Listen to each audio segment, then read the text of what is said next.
Nascer, morrer, renascer ainda e progredir continuamente. Tal é a lei.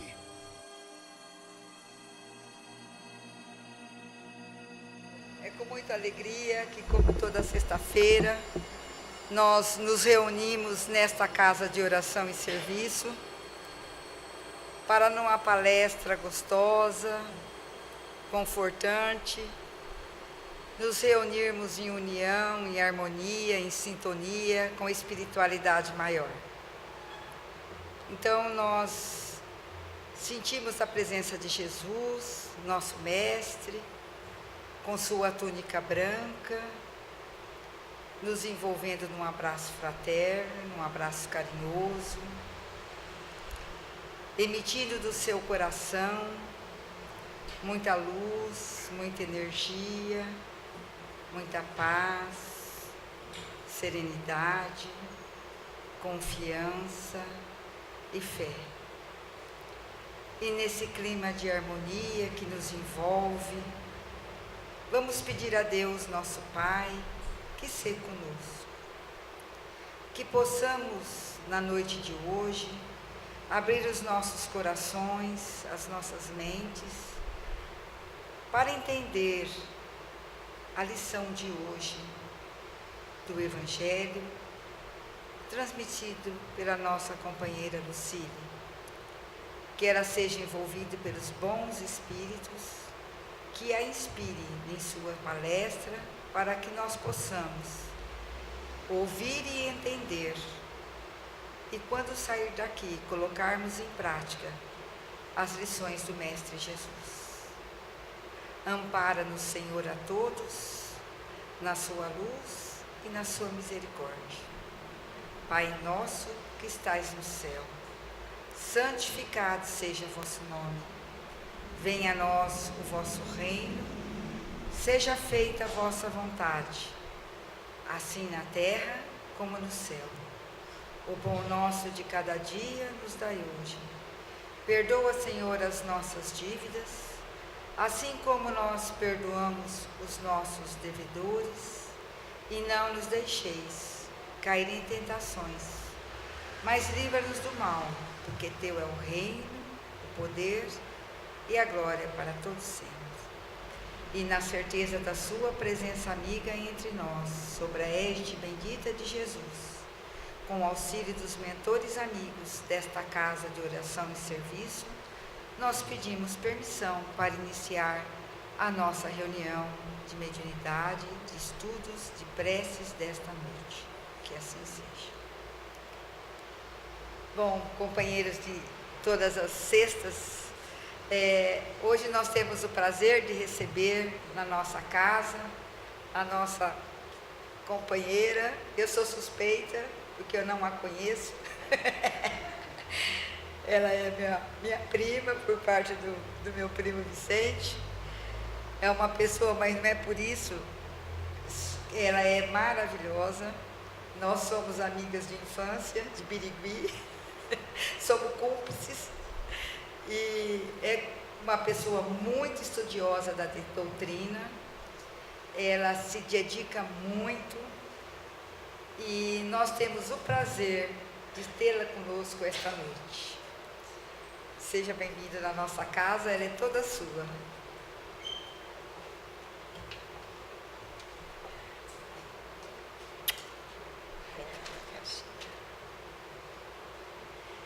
Boa noite a todos. É muito bom voltar a essa casa. É com muita alegria que tanto eu quanto meu marido fazemos isso.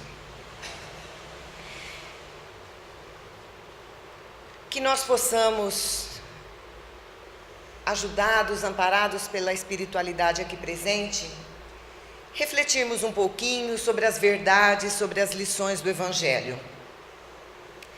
Eu penso que todos nós sentimos, no fundo, que a humanidade passa por um momento crítico. Diante de tudo aquilo que nós temos visto, adentrar os nossos lares pelos jornais, pelas revistas, pela TV, pelo rádio, diante de todos os momentos de dores de violência, de corrupção, de vícios, de tudo aquilo que a gente tem presenciado e que tem nos chocado cada dia mais, eu penso que todos nós experimentamos essa sensação de que estamos passando por um momento de transição. E eu penso também que todos nós, no fundo, compartilhamos do desejo de vivermos num mundo melhor. Num mundo que tenha mais valores como bondade, fraternidade, afeto, gentileza. Um mundo onde nós pudéssemos dizer que o bem prevalece, para que nós pudéssemos viver como aquilo que realmente somos: irmãos, filhos de um mesmo Pai. Eu penso que esse é um desejo que todos nós compartilhamos. E se todos nós compartilhamos, fica a pergunta: por que o mundo não é assim? Por que nós não conseguimos fazer desse mundo um lugar assim? Vamos pensar um pouco nisso nessa noite. Conta-se que numa cidadezinha do interior, todos os anos era promovida uma feira de produtos agropecuários. E eles premiavam os melhores produtores da região. E por vários anos seguidos, o mesmo fazendeiro ganhou o prêmio do melhor milho da região. Um repórter, então, decidiu entrevistar esse fazendeiro para saber dele qual era o seu segredo, que o fazia um campeão repetidas vezes. E ele foi, então, e perguntou a esse fazendeiro: como que o senhor faz para ganhar todos os anos esse prêmio? O fazendeiro então disse uma coisa que deixou esse repórter muito surpreso. Ele disse o seguinte: bom, eu compartilho, eu dou as melhores sementes do meu milho a todos os meus vizinhos. O repórter falou: mas como assim? Seus vizinhos são seus concorrentes. Se o senhor der a melhor semente para eles, o senhor vai ser desbancado. O senhor não tem medo disso?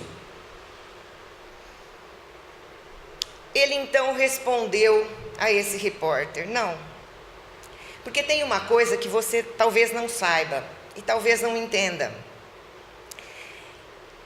O vento leva o pólen do milho maduro para muito longe, através dos campos. E se eu quero um milho de boa qualidade, eu preciso estar rodeado de milho bom. Porque essa polinização feita pelo vento vai só fazer com que a minha produção melhore. Se eu estiver rodeado de milho inferior, consequentemente, a polinização que o vento faz vai degradar pouco a pouco a qualidade do meu milho. Se a gente parar para pensar um pouquinho, o que esse fazendeiro fazia era nada mais do que estar atento para a conectividade da vida. Uma conectividade presente em todas as dimensões da vida, em todas as dimensões do universo, e que vale para todas as situações. Se nós queremos viver bem, precisamos estar rodeados por pessoas que também vivam bem. Se queremos viver em paz, não podemos conseguir isso num mundo em guerra. Precisamos fazer com que o mundo à nossa volta também viva em paz. Para sermos felizes, as pessoas ao nosso redor também precisam estar. Vocês já pararam para pensar se alguém conseguiria se sentir bem, feliz, vivendo na Síria, no meio daquela guerra, daquela violência? Se alguém consegue ser feliz e tranquilo naqueles países da África onde a fome impera, ninguém consegue ser feliz aí. Então nós temos que entender que o bem de cada um de nós depende do bem de todos ao nosso redor. A percepção que esse fazendeiro tinha, na verdade, é de que tudo no universo está emaranhado. Tudo, tanto bom quanto ruim, tudo gera uma repercussão capaz de influenciar a tudo e a todos ao redor. Era isso que o fazendeiro já tinha sacado. E era essa percepção que talvez a gente ainda não tenha adquirido. Porque talvez a gente até entenda isso racionalmente, mas a gente não traz essa lógica para a nossa vida cotidiana, para a nossa vida diária. Porque o que preside a nossa vida diária? O que vai ditar as nossas atitudes? O pensar primeiro em mim. Eu não penso para lá, eu penso no mim.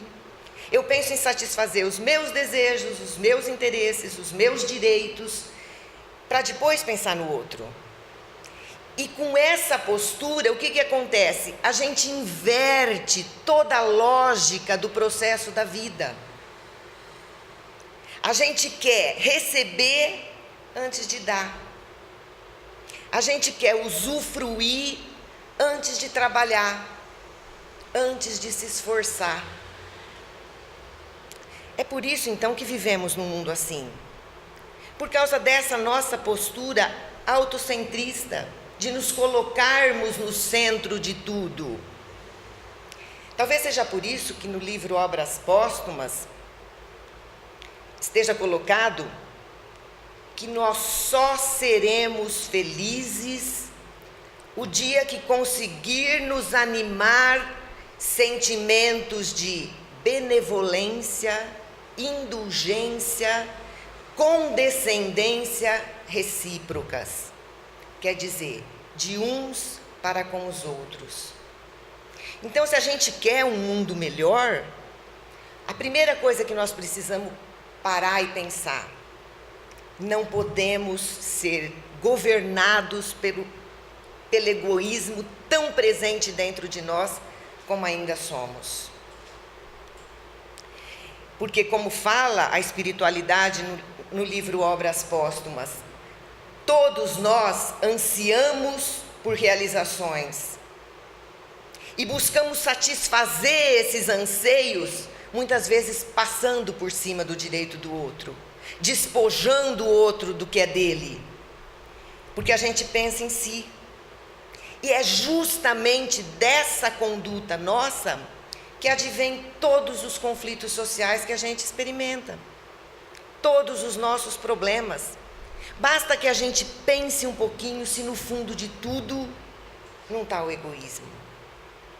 Daí a gente entende a sabedoria da espiritualidade no capítulo que trata da perfeição moral no Livro dos Espíritos, quando ela nos coloca que o egoísmo é o pior de todos os vícios, porque é ele que está na raiz de todo o mal. Como queremos viver num mundo melhor? Nós temos que pensar fundo, pensar sério no porquê estamos nessa situação. E nessa reflexão, a doutrina espírita nos ajuda muito quando nos traz essas colocações. E vejamos outras colocações que a doutrina espírita nos faz. Ela pede que antes de nós olharmos para esse egoísmo inerente a todo ser humano, porque todos nós, no fundo, somos egoístas, em maior ou menor grau, todos nós sentimos isso.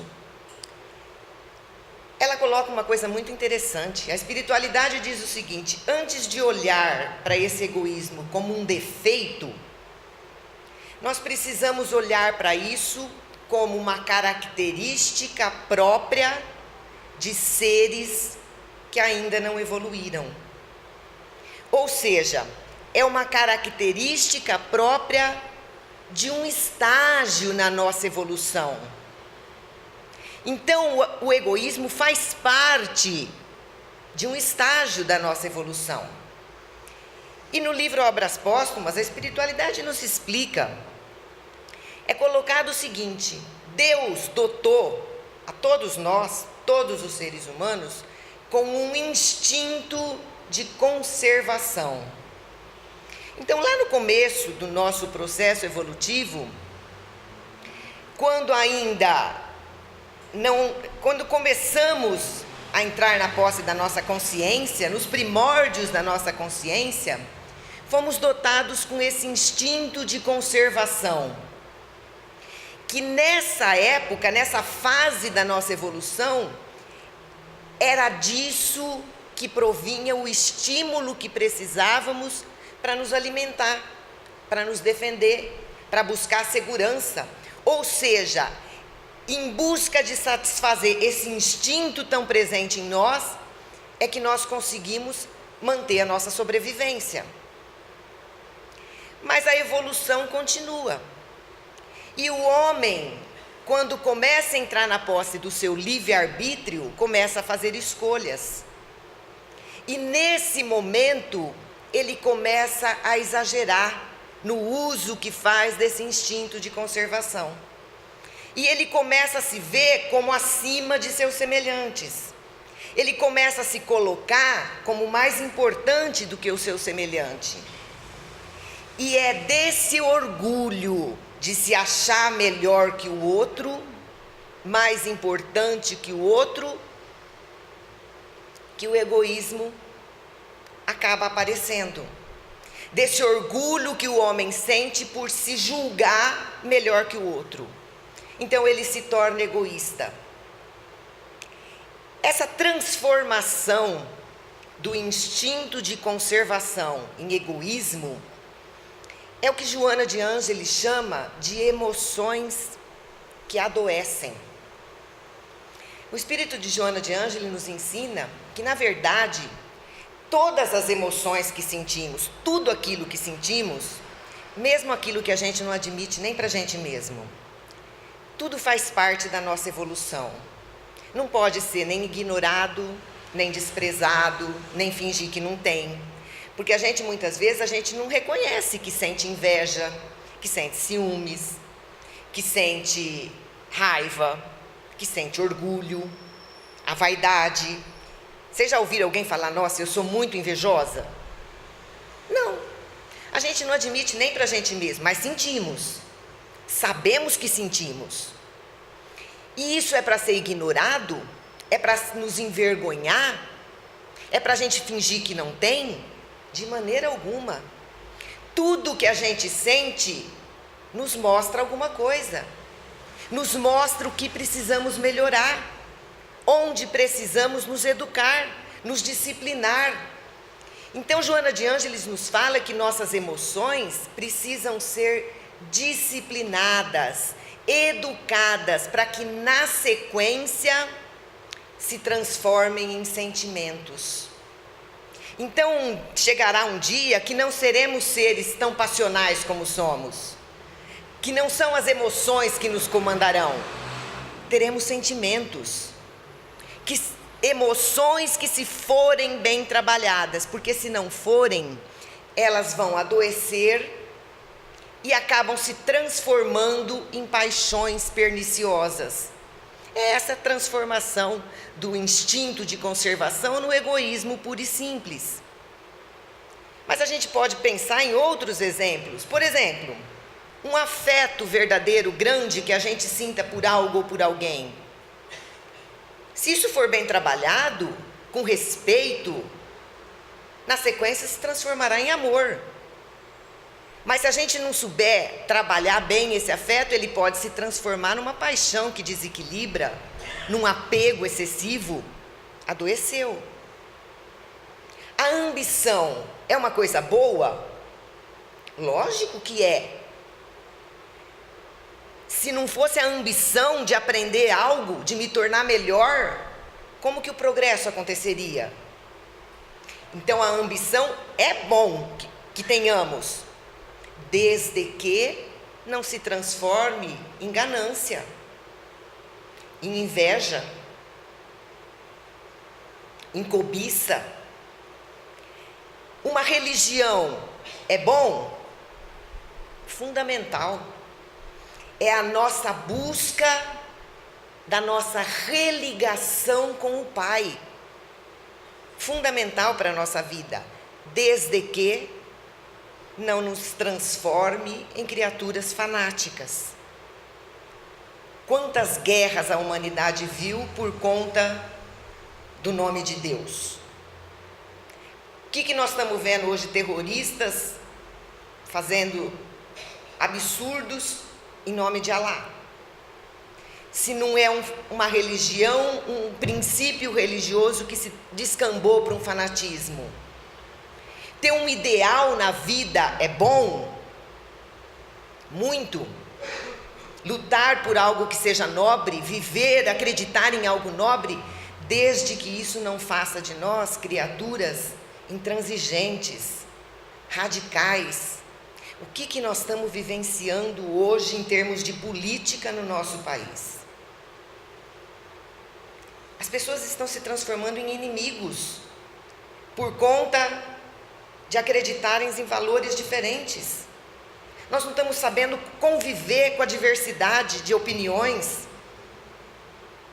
Então, ou não está descambando para um radicalismo, para uma intransigência?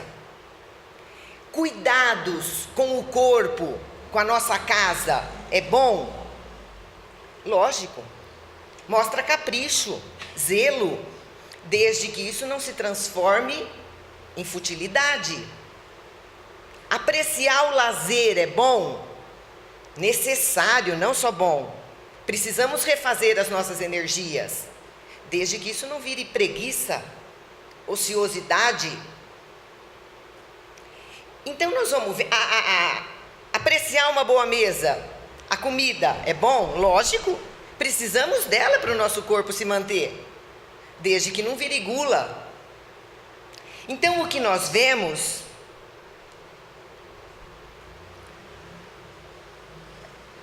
é que tudo aquilo que sentimos e que num momento responde pelo nosso progresso, pela nossa evolução, se não for bem trabalhado, pode se transformar em paixões, em vícios que vão nos conduzir ao desregramento. Paixões perniciosas que vão impedir o nosso crescimento. Em vez de tudo isso se transformar em sentimentos, aquilo que a princípio seria bom, passa a nos atrelar aos instintos animais que trazemos tão presentes dentro de nós ainda, na nossa natureza.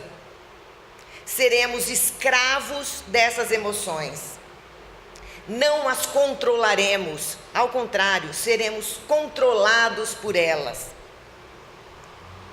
E é justamente nessa fase da nossa evolução que a gente se encontra.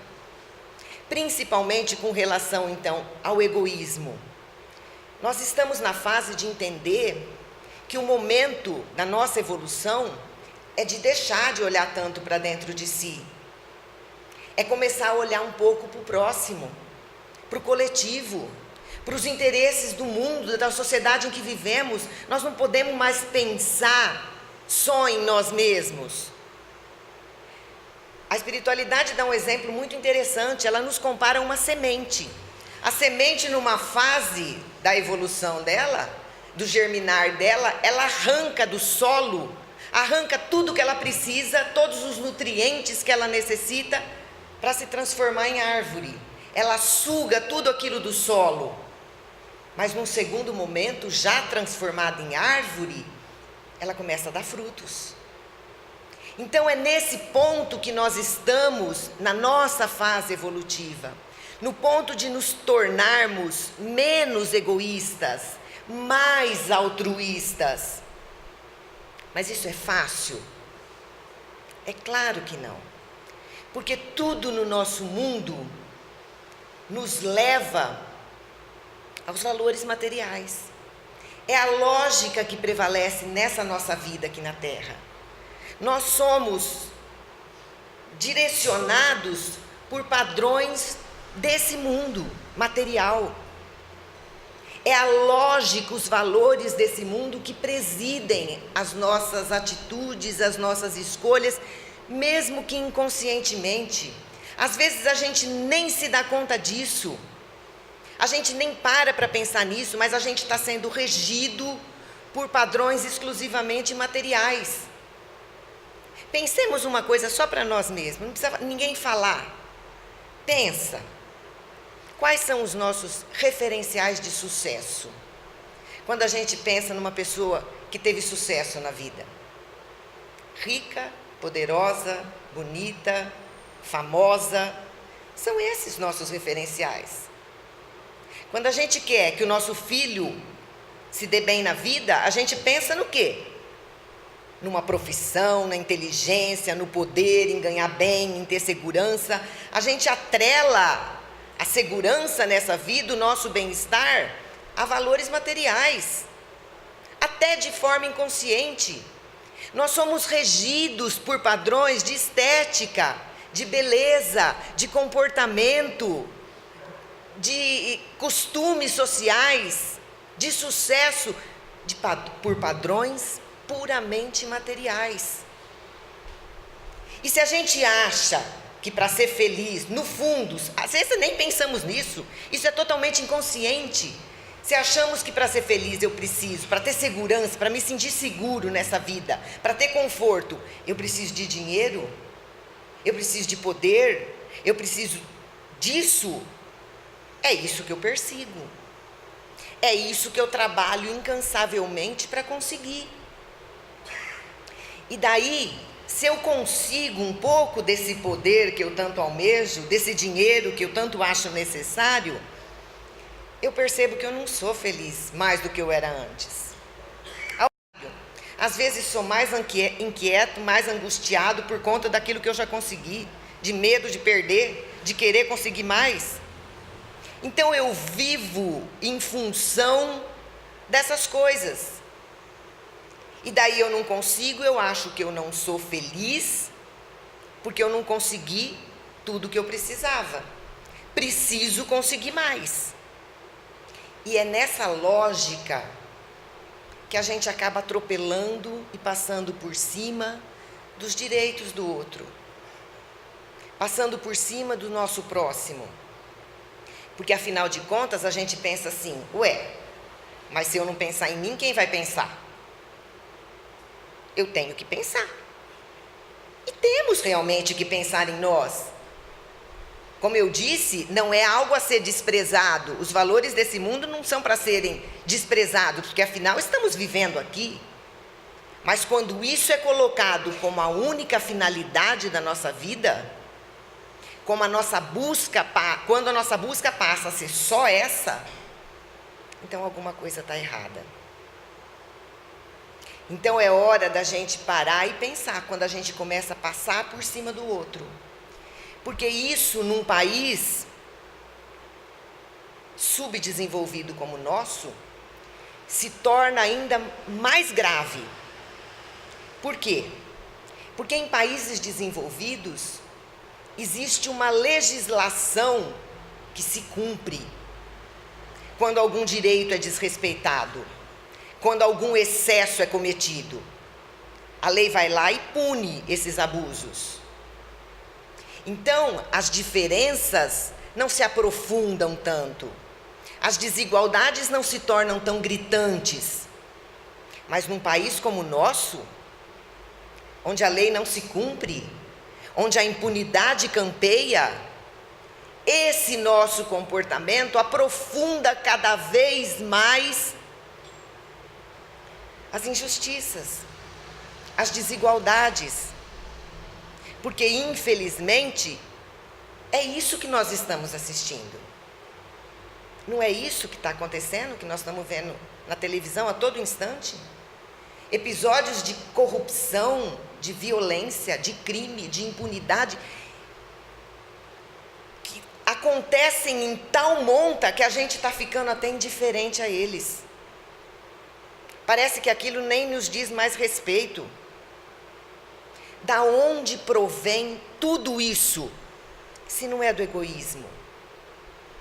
Então a gente vê a sabedoria da espiritualidade quando nos coloca na resposta da questão 913 do Livro dos Espíritos, que é o egoísmo o pior de todos os vícios.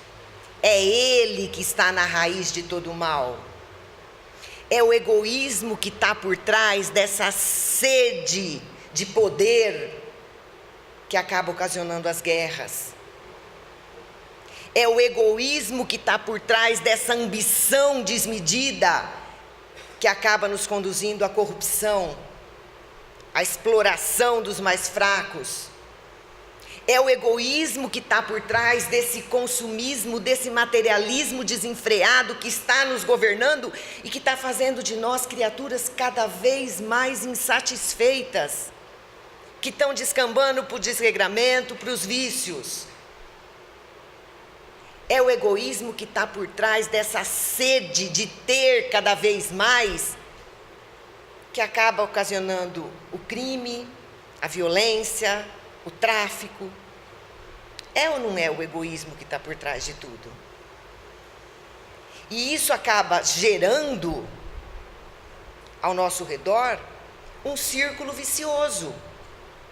Porque é cada um pensando em si, com comportamento autocentrado, esquecendo do próximo. Imagine isso numa escala nacional. Deus não fez essas misérias que a gente enfrenta todo dia. Deus não é o responsável por tudo aquilo que a gente tem visto em termos de sofrimento e de dor ao nosso redor.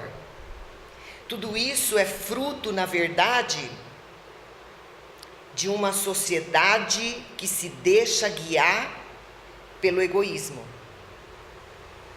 Numa sociedade regida por valores egoístas. É por isso que tudo isso se estabelece.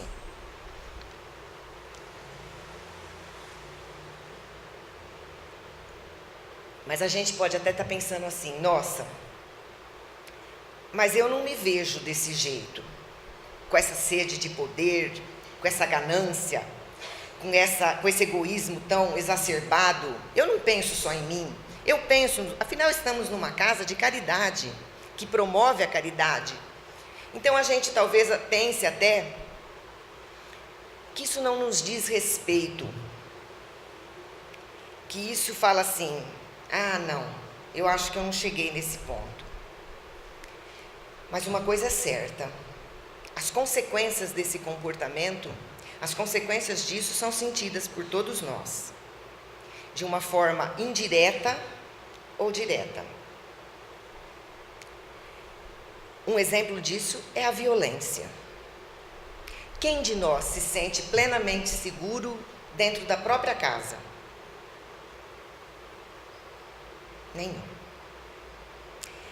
Quem de nós não sente o peito oprimido quando um filho sai à noite, sem saber se ele volta? E de que forma volta? Isso alcança todos nós. Mas não só tudo isso chega até nós através da violência. Basta que nós observemos ao nosso redor. Cada vez mais somos uma sociedade doente. Quem de nós não se sente ou não conhece de muito perto alguém que se sinta extremamente angustiada, insatisfeita? Quais são as doenças mais comuns do nosso dia? Ansiedade, depressão, transtorno obsessivo-compulsivo,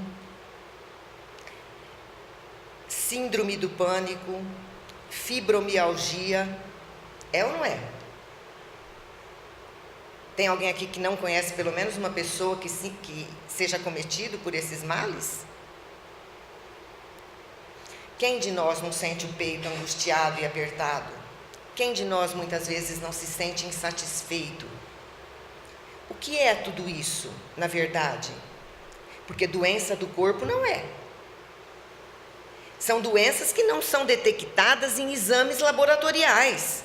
Alguém faz exame de sangue para ver se está com depressão? Não? O que isso mostra? Que são doenças da alma.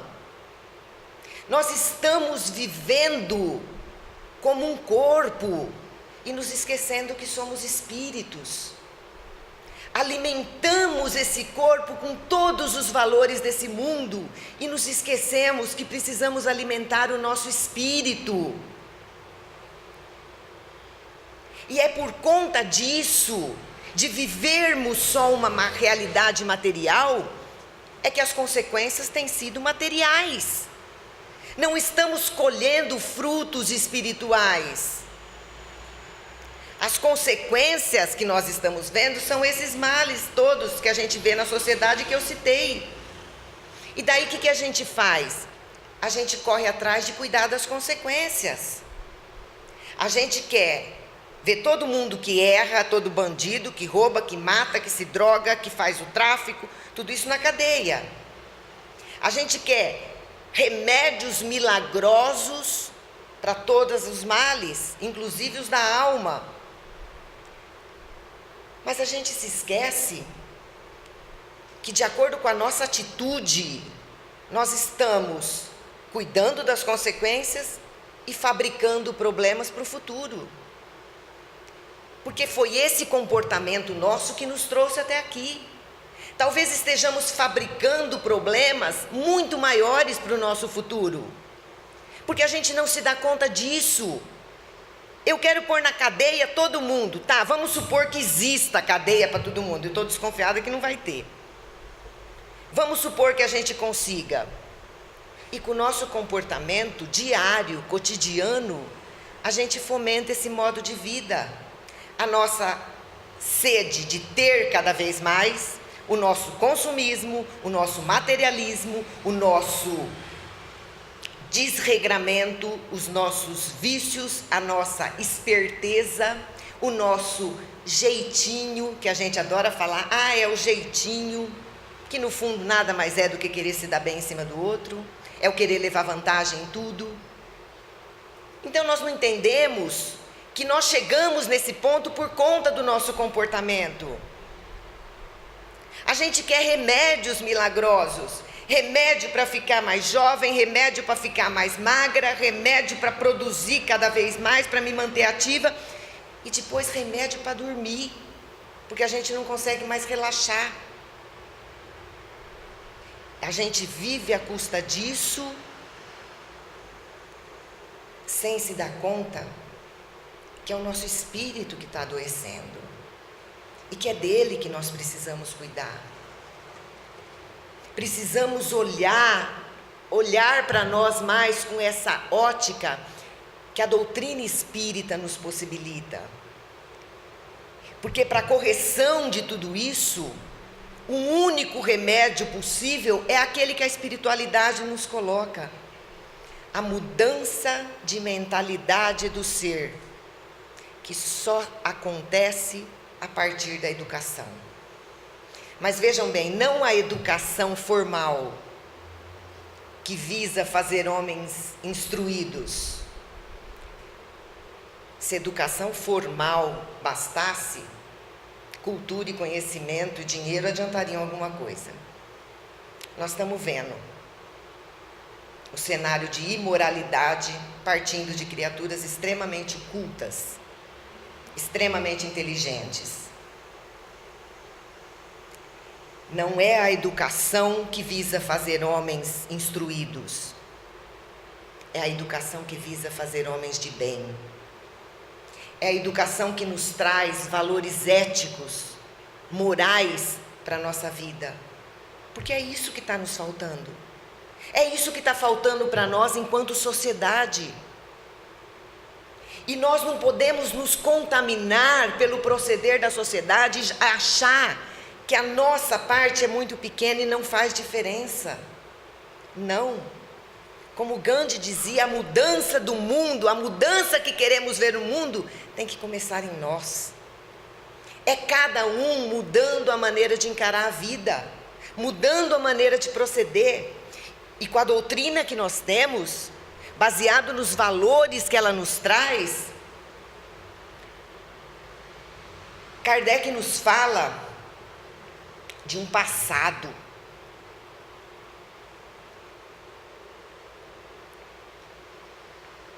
Nos fala da pré-existência da alma. Pois bem, não nascemos aqui no dia do nosso nascimento nessa vida. Fomos criados muito antes. E fomos criados todos iguais, simples e ignorantes.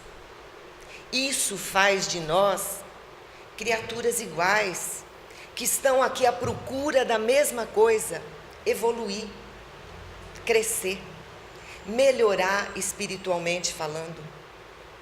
Não há razão alguma para o orgulho, para nos sentirmos melhores e nem piores que ninguém. Somos todos irmãos, estamos todos no mesmo barco. Mas a doutrina não nos fala só de um passado. A doutrina nos traz a certeza de um futuro. Quando a gente realmente tem essa certeza de que a vida prossegue, a nossa lógica passa a ser outra. Não vamos mais ser regidos pela lógica desse mundo, que nos impulsiona ao gozo de todos os prazeres e à satisfação de todos os desejos. Não. Quando temos a certeza que a vida prossegue, o nosso conceito de justiça, de esperança, muda consideravelmente. E a gente passa a ver a transitoriedade de tudo que é nessa vida. Que tudo é muito relativo e de que tudo cumpre um papel. E esse papel é a nossa evolução. Não há nada por acaso. A doutrina nos fala ainda da reencarnação. Pois bem, habitaremos outros corpos. Viveremos em outras condições. Quer razão melhor para a gente começar a praticar caridade? Quer razão melhor para a gente começar a contribuir para um mundo mais justo, mais ético, com mais valores morais? Porque nós vamos voltar. Tudo que nós estamos promovendo de desordem nesse planetinha aqui que nos abriga, nós vamos colher lá na frente. Então não tem lógica maior para nos fazer entender que existe uma lei de ação e reação que vai fazer com que a gente colha tudo aquilo que semeou. E que se hoje a gente está numa posição de ajudar, a gente tem que fazer isso, porque amanhã talvez sejamos nós, dependentes da ajuda, desesperados pela ajuda e pela mão estendida de alguém. Então a doutrina nos ajuda a ver que não é por acaso que nós vivemos no meio de tanta diversidade, em todos os campos, em todos os sentidos. Essa diversidade que permeia tudo na nossa vida, só nos mostra uma coisa, resumindo, que precisamos uns dos outros. Porque só assim conseguiremos juntos evoluir. Portanto, é aquilo que o fazendeiro entendeu. Quando eu ajudo o próximo, eu estou ajudando a mim mesma. Porque é a lei do retorno. Eu estou dando na certeza de receber. E não adianta dizer que a gente, não vou fazer nada pensando. A gente precisa do outro. A gente ainda é muito frágil, não nos bastamos, precisamos do outro. E a gente tem que entender que nós estamos aqui no mesmo barco. Então, deixar de lado um pouco essa lógica do egoísmo que nos comanda faz todo sentido. Inclusive para curar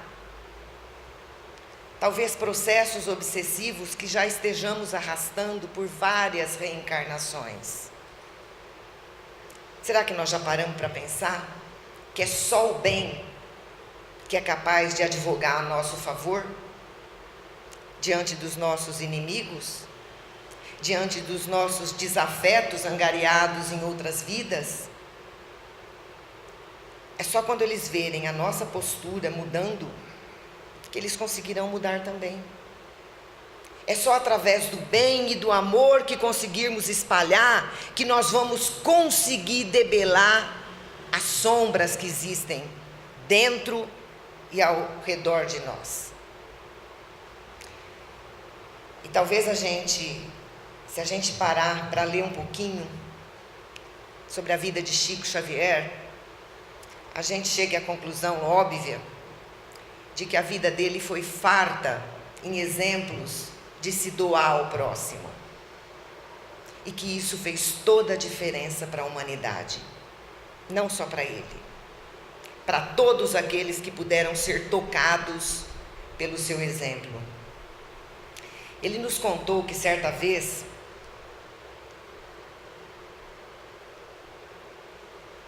ele começou a ser assediado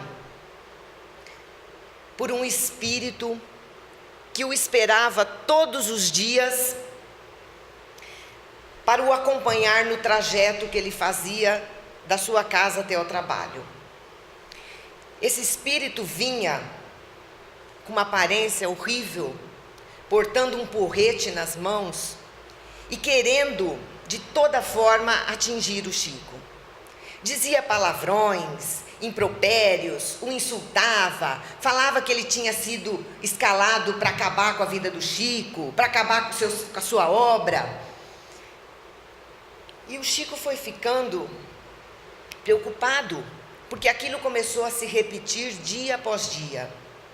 A princípio ele começou a travar com esse espírito um diálogo mental, rezava, orava, pedia pelo espírito e despendia uma quantidade de energia imensa, tentando estabelecer esse diálogo de bondade, mas parecia nada alcançar aquele espírito.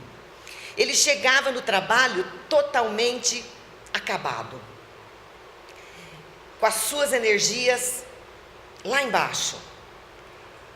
E Emmanuel começou então a aparecer para ele e dizer: Chico, tenha paciência, não revide, procure entender, você tem que aguentar, porque por enquanto, aqui na espiritualidade nós não vamos poder fazer nada por você, então mantenha o seu padrão. E o Chico continuou, dias após dias, semanas após semanas, meses, e todos os dias era aquilo. O espírito ameaçava escarrar na sua cara, atingi-lo com aquele porrete, e o Chico pensava fortemente que ele não podia de maneira alguma pensar em revidar, porque se ele baixasse o padrão vibratório, era a ponte que o espírito precisava para, através dos seus próprios fluidos ectoplasmáticos, atingi-lo fisicamente. Então ele fazia de tudo para manter aquele padrão. Ele chegava às vezes até quase a ajoelhar no caminho, querendo rezar por aquele espírito. Mas nada demovia aquele espírito. Ele foi entrando até num processo depressivo. Tal era o consumo de energia que isso demandava. Até que, passado quase 6 meses desse assédio cruel, Emmanuel se fez visível a ele com o espírito de Dr. Bezerra de Menezes. Falaram: Chico, agora nós conseguimos encaminhar algumas providências na espiritualidade. Tenha só mais um pouquinho de paciência, porque em poucos dias isso poderá ser resolvido. Chico esperou. Passado alguns dias, na saída do seu serviço, ele foi abordado por uma senhora bastante sofrida, pobre no seu trajar. E essa mulher disse ao Chico: Chico, pelo amor de Deus, é só o senhor que me resta. Me falaram que o senhor é uma pessoa muito caridosa. Só me resta o senhor. O Chico ouviu a mulher, mas ele estava nervoso, porque aquele era um dia de desobsessão no centro espírita. E ele já estava um pouco atrasado para ir embora. Mas ele, mesmo assim, ouviu o que a mulher dizia. Ela falou assim: pelo amor de Deus, eu já não tenho mais dinheiro para remédio, para médico, para nada. Já vendi tudo, os porcos, as galinhas que eu criava. E eu estou com uma netinha com a perna cheia de ferida. O senhor precisa me ajudar. O Chico falou assim: mas eu ajudo. Só que eu não vou poder acompanhar a senhora hoje. Amanhã eu vou pegar o endereço da senhora. Nesse momento o Emmanuel apareceu. Chico, é agora. Ele mudou de opinião na hora. Falou para a mulher: vamos, eu vou com a senhora até a sua casa. Caminharam mais de 1 hora. Chegaram numa taperinha miserável, na beira de um brejo. Chico entrou, chegou ali. A mulher falou para ele: olha, seu Chico, o senhor não repara, mas é que meu marido morreu e só tem eu e minha netinha. E eu já não tenho mais força quase para trabalhar. E já gastei tudo que eu tinha para tentar curar minha neta. Pelo amor de Deus, me ajuda. A hora que o Chico adentrou aquela tapera, ele disse que nunca viu tanta miséria. Uma criança deitada num cantinho, com a perna envolvida em trapos, sujeira. Ele olhou aquilo e pensou: o que eu vou fazer? A velhinha então começou a chorar e falou para ele: pelo amor de Deus. Sabe o que aconteceu? O pai dessa criança sumiu no mundo, foi embora, largou minha filha. A mãe dela, desesperada, não sabia o que fazer, se jogou debaixo de um trem. Meu marido, o avô dessa criança, foi tomado de uma revolta tão grande contra Deus, que acabou tendo um infarto fulminante. Restou só eu e ela. Pelo amor de Deus, me ajuda. Chico não sabia o que fazer.